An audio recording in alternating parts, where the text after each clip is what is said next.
Здраво, драги родители! Добро дојдовте на уште едно видео на страната на Малиот принц. Денес ќе зборувам во ова видео за свесното родителствување.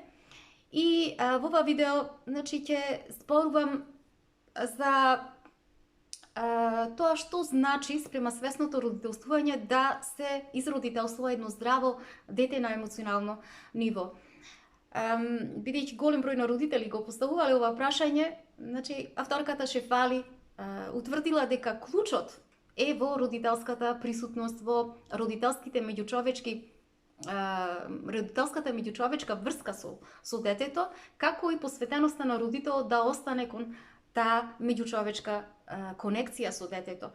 Сега се разбира дека одржувањето на таа конекција навистина денес е предизвикувачка, затоа што живееме во едно време каде што на секаде пред децата се поставуваат голем број на зависности. Децата, уште многу мали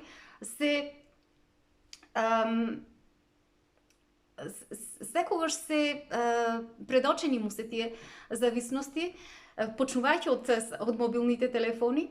Меѓутоа, токму поради тоа Шефали вели дека родителите мора да бидат свесни, мора да бидат присутни со децата, мора да бидат издржливи и силни, за да можат да почнат да родителствуваат здрави емоционални деца.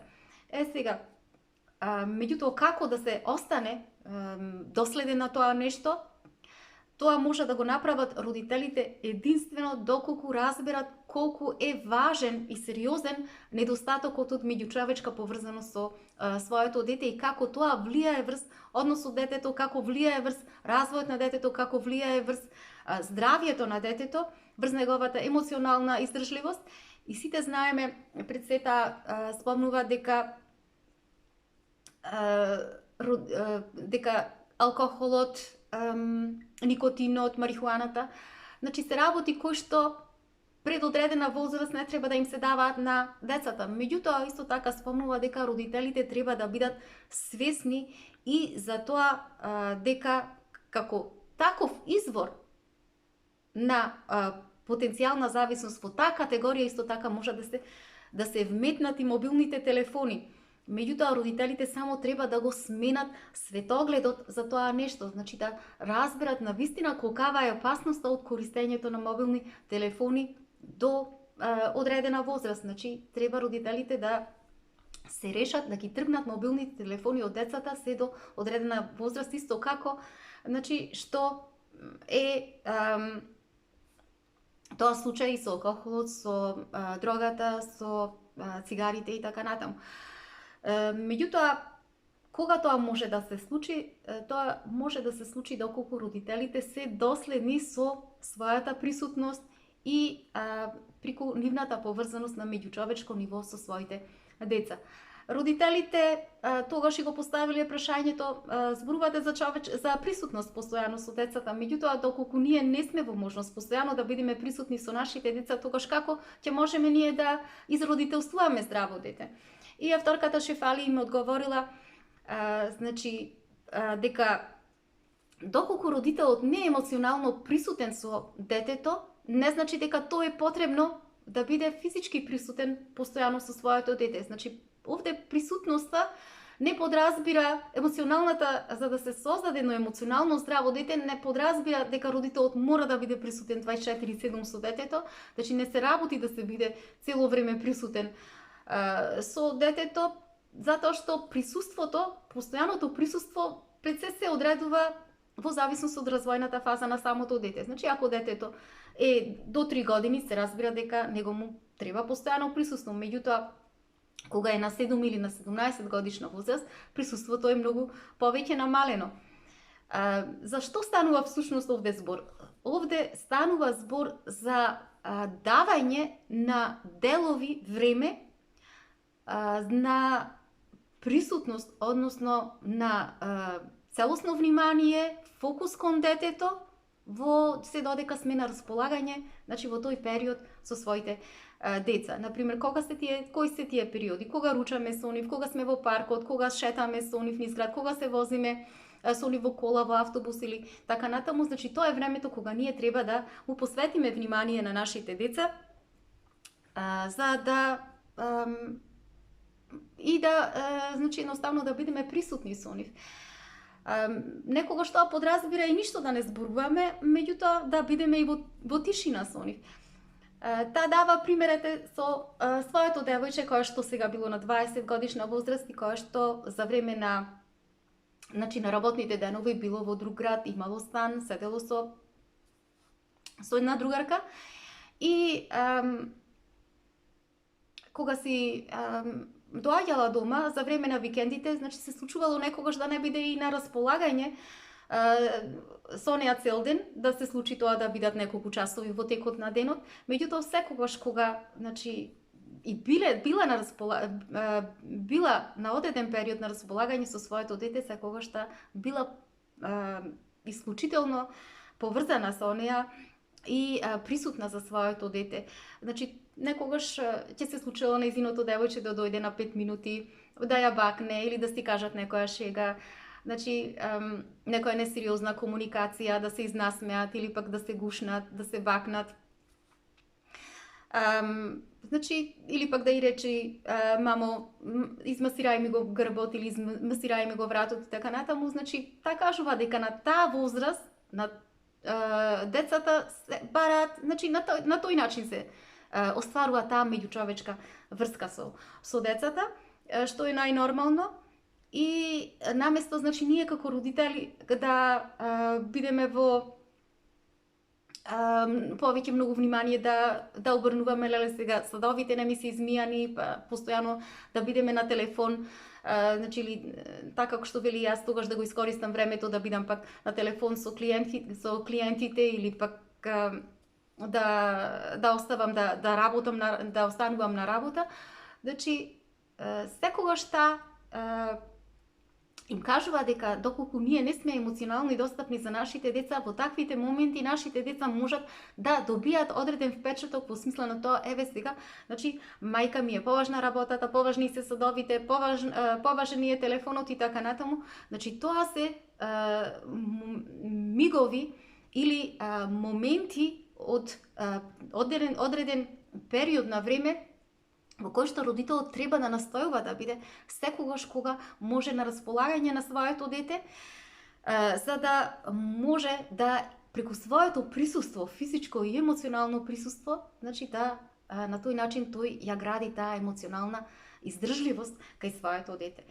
И родителите ја прашувале во тој контекст дали родителите можат да претераат со своето присуство, како и физичко и емоционално, се разбира дека може, особено ако родителите работеле, односно родителствувале спрема моделот кој што бил познат по името хеликоптер родителствување, каде што родителот бара апсолутно контрола врз своето дете 24/7 и меѓутоа таа го смета дека тоа представува едно екстремно родителствување, каде што родителот не е присутен заради самото дете, туку тој е присутен заради својата анксиозност и тоа што е родителство од едно место на его. И кое што доаѓа од недостаток на родителот да има своја цел во својот собствен живот и неговите намери веќе се фокусирани кон тоа да создаде дете кое што ќе биде производ на неговите фантазии. Дали тоа ќе биде, значи, моментални фантазии или пак ќе бидат фантазии во смисла на тоа да сака да создаде дете проект кој што ќе го стреми кон одредена цел, само за да може родител да си се докаже, да си добие на значајност. Меѓутоа, таа вели дека сето тоа родителот го прави заради празнината која што ја чувствува во себе, во која што е собрена сета негова несигурност, сета негова нестабилност, заради тоа чувство кое што го има на невредност, да сака да биде виден преку своето дете. Меѓутоа, кога децата доаѓаат на овој свет, значи таа кажува дека тие се целовити, веќе се изградени, целовити се и што значи целовитоста, значи и едноставност кај нашите деца. Значи децата си се едноставни, си се автентични, такви какви што се, меѓутоа ние кога доаѓаме со тоа чувство на несигурност, му внесуваме елементи на несигурност кои што едноставно ја ја кршат целовитоста, едноставноста кај децата и ние му внесуваме елементи на комплексност. Значи, таа несигурност внесува елементи на комплексност и децата се чувствуваат инвалидизирани. И токму поради тоа Шефали вели дека ние не треба да претеруваме во потребата да ги контролираме нашите деца, да сакаме во воспитувањето, во родителствувањето, туку едноставно да бидеме присутни, преку присутноста, да градиме еден меѓучовечки однос со своите деца, затоа што тогаш ќе видиме што е она навистина потребно на нашите деца.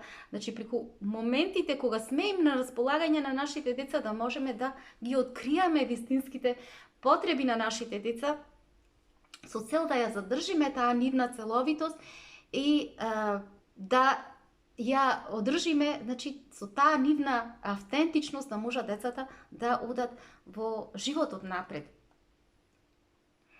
И така, таа неодамна, кажува за себе повторно пример со својата ќерка, неодамна ја посетила незината ќерка во станот каде што учела и бидејќи била поканета од незина страна, меѓутоа кога стасала во станот, кога отворила вратата, имала што да види.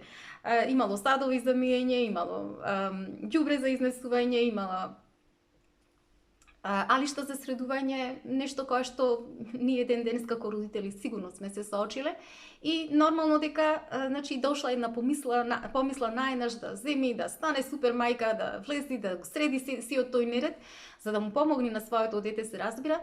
Меѓутоа најнаш и дошла една размисла, значи се освестила со самата себе си дека не е тоа нејзина работа, особено кога нејзината ќерка само ја поканила, а не рекла значи дека треба тоа нешто да го изврши, затоа што прво тоа не е нејзино право, ниту обврска сега кога веќе и самата и дозволила да живее сама настрана од неа и сватила дека навистина не треба да и се меша во нејзините работи и со тоа да и дава до знаење да му дава до знаење на своето дете дека не е способно само да може да го живее својот живот.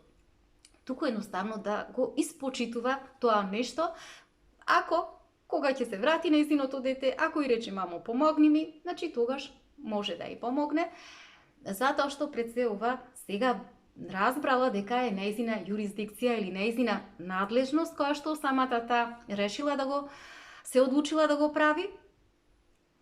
И така таа вели дека значи ние како родители навистина треба да бидеме присутни за вистинските потреби на нашите деца, почнувајќи од самата првична развојна фаза на децата, значи почнувајќи од 3-та па се до 33-та година, ајде да кажеме. Значи ние да се учиме да можеме да се подредуваме и да се усогласуваме со вистинските потреби преку на нашите деца со развојната фаза во која што се наоѓа нашето дете. Например, на 3-годишна возраст, сигурно дека нашето дете може да, например, одредени алишта може да ги собери или пак може да ја земи куклата да легне во кревет и таа самата да се однесе во кревет. Или во тие моменти, значи ако видиме дека навистина на детето му е потребна помош, само тогаш да притрчаме и да му помогнеме на детето. Значи целта на свесното родителство овде е да едноставно вели дека треба да ги оставиме децата сами да можат да си иницираат своји активности, за да можат тие да станат емоционално поиздржливи деца. Значи родителите треба да се приспособуваат и да се усогласуваат спрема развојната фаза на децата, за да можат навистина да изградат здраво дете, а не да притврчуваат, значи, кога тие мислат дека без потреба, значи, ако може некоја одредена активност детето да ја изврши, да притрчуваме ние како родители и со тоа, значи, ние нема да им помогнеме во создавањето на децата да бидат здрави, силни и издржливи емоционално. Таа кажува, дава пример за една мајка која што дошла кај неа и почнала да во паника да вика: Шефали, јас сум многу загрижена за моето дете, кажи навистина што му е на моето дете. Не можам да разбирам зошто овие однесувања во последно време ги прави, и само Шефали само што го погледнала лицето на девојчето, сватила мајката во суштина зошто се чувствувала толку безпомошност, и сватила, значи, колку мајката ги пропуштила тие знаци кои што децата во суштина секојдневно ни ги кажуваат како се чувствуваат. И, значи, колку пропуштила од процесот на спознание на своето собствено дете. Дури мајката почнала да прашува: кажи ме те молам, дали моето дете е среќно, колку е во стрес, дали е тажно. И Шефали на сето ова одговорила со една голема емпатија, затоа што разбрала колку родителката била во една состојба на анксиозност, во една состојба на страх, и од сетата состојба во која што самата се наоѓала, едноставно престанала да му обрнува внимание на своето дете, да биде присутна за своето дете. Затоа што секогаш таа кажува дека децата секогаш ни ги кажуваат чувствата онака како што тие чувствуваат, меѓутоа ни ги покажуваат. Меѓутоа ние сме тие кои што треба да бидеме присутни, за да можеме навистина да ги забележиме и да видиме во каква состојба се нашите деца. И самата кажува за својата ќерка дека таа уште кога влегувала во домот, само што ќе ја погледнала во нејзиното лице, веднаш можела да предпостави дури со која ниво на стрес доаѓала нејзиното дете, дали од училиште или од надвор, и затоа што единствен тој е, значи, треба да учи, затоа родителите треба навистина да учат, а тоа нешто може да се направи преку вежбање. Родителите постојано треба да вежбат, да се усогласуваат со развојната фаза на своето дете, за да можат навистина да дојдат до вистинските одговори за тоа како се чувствува нивното дете, што му е навистина потребно да детето, значи преку својата собствена мудрост да дојдат до тоа нешто, наместо постојано да скокаат од еден психотерапевт или од еден психолог на друг, значи да одат на илјадници експерти само за да го добијат таа информација. И кога се случува тоа, ја прашувале вторката Шефали, па таа им кажувала најчесто се случува пред се затоа што ние сме општество кое што и култура базирана врз она што базирани кон надворешното, значи она што го прават сите, соседите што го прават, колешките што го прават, значи без размислување, по автоматизам, како роботи сме. Ние, значи, не размислуваме дали таа работа иста одговара за нас, дали тоа верување е автентично за нас, дали е автентично за нашите деца, кои се нашите капацитети во однос на тоа нешто. Туку секогаш паѓаме во замката на она во наводници што велиме, правиме така затоа што велат дека така треба. И родителите ја прашувале како ние, како родители да избегнеме ова замка во која што ние сме сместени, и на крајот завршуваме да ги родителствуваме нашите деца со фокус кон надворешното и да влегуваме во тие зависности во односот со нашите деца. И Шефали вели дека навистина ние живееме во едно време на споредување, во едно време на конкуренција голема, едни со други, и преку таа состојба ние, значи, собственото родителствување си го надополнуваме со туѓи стандарди, со туѓи вредности, кои што можеби воопшто, значи, најчесто и немаат никаква врска со нас, ниту пак со нашето дете, ниту пак со нашите капацитети во смисла на емоционално или финансиски.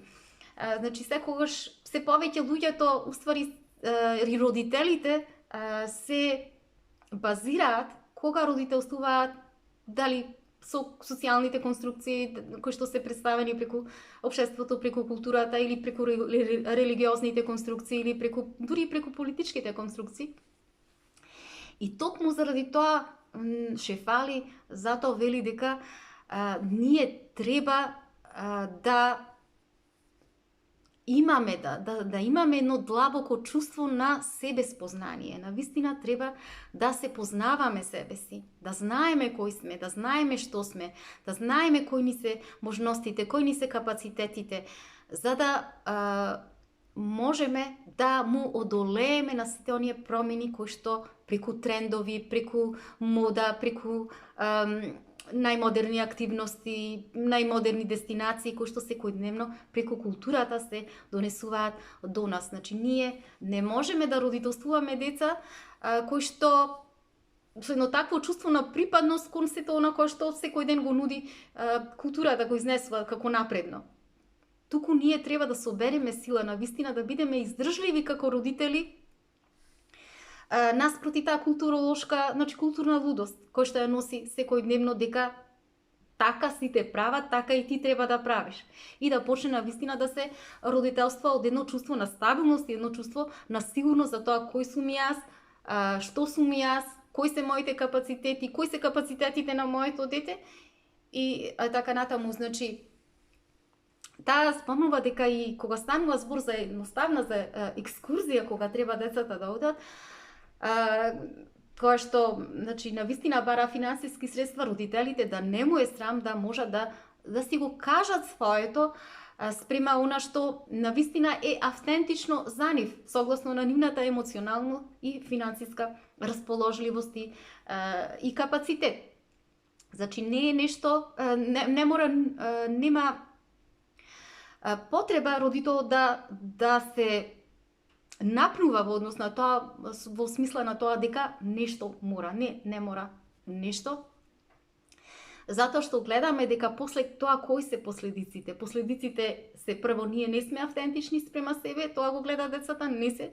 Ниту, значи, таа автентичност, неавтентичност им ја предаваме на нашите деца и затоа што после тоа влегуваме во една стресна состојба во која што им викаме на децата, пред се заради тоа што ние како родители не сме си дозволили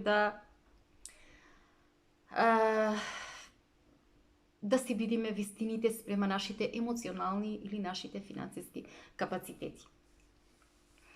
Таа дава пример за себе во тој контекст, кажува дека во првите 6 години од кога значи дошло нејзиното дете на свет, таа била многу сиромашна, затоа што пред се, значи, била имигрант. За имигрантите, значи, кажува дека таму други важеле други закони и немала никаква помош од своето семејство од Индија, ниту од некои роднини, ниту од некои пријатели. И така да факултетот, бидејќи бил доста значи, скап, имала големи трошоци, а потоа кога се запишала и на докторските студии, значи трошоците биле огромни, големи, кои што, значи, пред да почне со работа немала од многу скромни биле придонесите, така да била заглавена во голем број на кредити и таа едноставно немала време да може да своето дете да може да го носи на секакви активности како што правеле другите родители и сватила дека, увидувајќи дека нејзиното дете не покажува некој поголем талент кон кој што таа треба да се вложи, решила дека нека порасне моето дете, пак навистина ќе се вложам во неа онаму каде што навистина треба. И кога си го земала своето дете од училиште, се случувало родителите да ја прашаат околу тоа, меѓутоа имало еден случај кога една мајка дошла до неа и ја прашала арогантно: добро, што прави твоето дете, освен што оди на училиште со својот живот? И таа ја одговорила: не знам што треба да прави друго моето дете, освен да се види дете. Значи има само 5 години, не знам што треба да прави друго освен дома да си игра по дворот, или си игра во кујната, или си црта цртежи. И тоа. Значи, што е она што сака авторката Шефали да го каже? Авторката Шефали на родителите да му посочи, да им сугерира.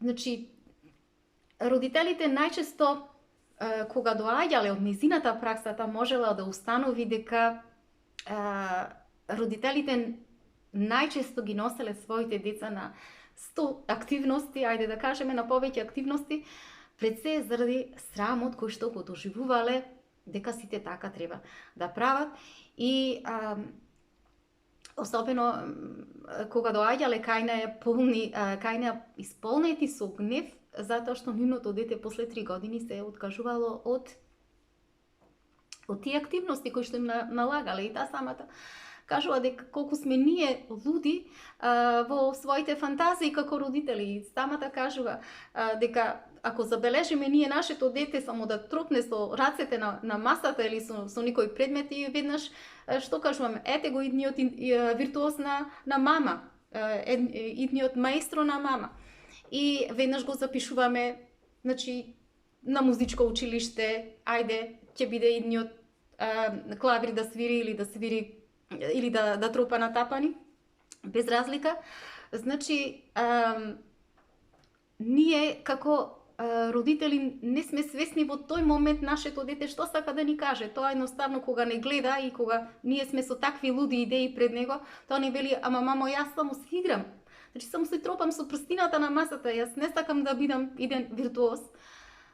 Меѓутоа, од каде доаѓа најчесто таа наша лудост? Таа доаѓа пред се од нашата несигурност, родителска несигурност и нашата родителска нестабилност. И после, значи, таа кажува дека родителите многу грешеле кога доаѓале кај неа, кога, значи, сакале да едноставно да го среди таа нивното дете. Меѓутоа, во суштина, родителите ова го правеле од нивното его и сето тоа таа му го кажувала, им го објаснувала. И кога родителите тоа го сваќале, значи се освестувале самите, меѓутоа сватила дека родителот не може да се освести за тоа нешто се додека тој не добие знаење за тоа нешто. Значи самата пракса нејзина сето тоа го покажала толку години. Значи се додека родителот не ќе стане свесен за сето тоа како влијае врз детето, што е она што му го прави несвесно на своето дете, само кога ќе добие едукација и знаење и ќе го разбере нештото. Таа кажува една индиска мудрост која што гласи дека учителот кога ќе дојде до крајот на своето учење, кога ќе дојде до врвот на своето учење, единствено тогаш може ученикот да се подреди со учителот. Што значи тоа? Таа вели дека родителот во суштина тој може единствено да се разбуди од својата несвесност кога го родителствува своето дете во моментот кога самиот ќе свати дека она како постапува со своето дете, дека во суштина дека не се чувствува доволно добро токму поради тоа. И дека и неговото дете, кога ќе се огледа дека и неговото дете не се чувствува доволно добро заради начинот на кој што го родителствува. И дека е во стрес заради тоа и дека тој стрес тој им го пренесува. Му го пренесува на своето дете. И затоа свесното родителство кажува дека тој е единствениот момент кога може родителот да се освести за да може да си дозволи да тргне по еден поинаков начин на живење, на едно поинакво патување со своето дете. Значи, затоа и свесното родителство бара и тргање на родителот од идеите на таа постојана токсична култура, за да може родител прво да влезе во едно патување со себе, значи да почне сами од себе си да се изродителствува, во насока да си ги свати кои се неговите лични фрустрации, кои се неговите лични конфузии, кога родителствува, и истовремено и себе си да се види во своето, како во собственото дете. Значи, тоа е единствениот начин на кој што може родител да постигне да создава преку свесното родителствување по тој начин, преку родителската присутност, преку родителската меѓучовечна врска и останување на да биде посветен на сето тоа, за да може да создаде едно здраво дете, емоционално издржливо и емоционално стабилно. Драги мои, тоа би било се за ова видео. Останува да се видиме друг пат. Се гледаме.